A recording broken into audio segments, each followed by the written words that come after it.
नमस्कार मित्रांनो, स्वागत आहे तुमचं पुन्हा एका नवीन व्हिडिओमध्ये।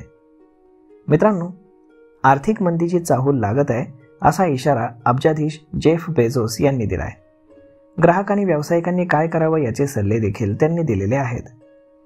ग्राहक आणि व्यावसायिकांनी मोठ्या खरेदी करण्याचं सध्या टाळावं असं आवाहन बेझोस यांनी दिले। CNN ला दिलेल्या एका मुलाखतीत बोलत असताना बेझोस यांनी मंदीचा इशारा दिलाय। पुढच्या काही महिन्यामध्ये दीर्घकाळ राहणारी मंदी येऊ शकते असंही ते बोलले।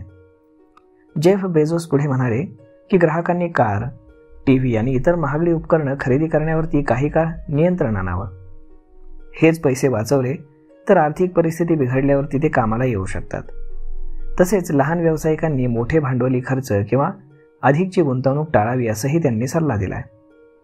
सावधगिरी बाळगण्यावरती भर देत असतानाच बेझोस यांनी अर्थव्यवस्थेच्या दीर्घकालीन भविष्याबद्दल आशावादी दृष्टिकोनही राखलाय। अमेरिकेत बोलत असल्यामुळे त्यांनी अमेरिकन स्वप्न म्हणजेच अमेरिकन ड्रीम पूर्ण होईल असंही म्हणलंय।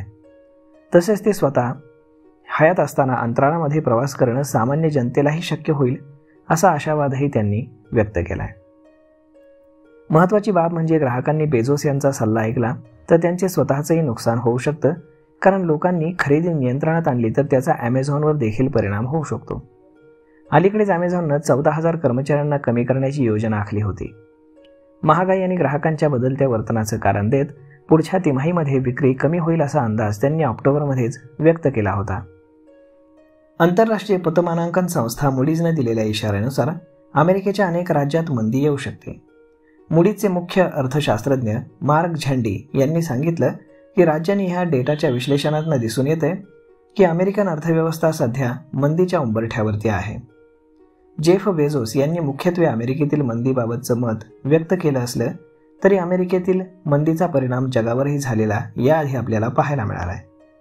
अमेरिकेनं टॅरिफ वाढ केल्यानंतर त्याचा फटका भारतासह इतर देशांनाही बसला होता। जगातील 4थ्या क्रमांकाचे श्रीमंत व्यक्ती असलेल्या बेझोस यांच्या या सल्ल्यामुळे सध्या जगभर खळबळ आपल्याला पाहायला मिळते। तर मग मित्रांनो, तुम्हाला काय वाटतं, जेफ बेझोस यांनी दिलेला जे काही हा अंदाज आहे हा खरा ठरण्याची शक्यता आहे का? यावरती आपलं मत काय हे तुम्ही आम्हाला कमेंट करून नक्कीच सांगा। आणि जर हा व्हिडिओ तुम्हाला आवडला असेल तर आपल्या जवळच्या मित्रमंडळींसोबत देखील हा व्हिडिओ तुम्ही शेअर करायला विसरू नका। धन्यवाद।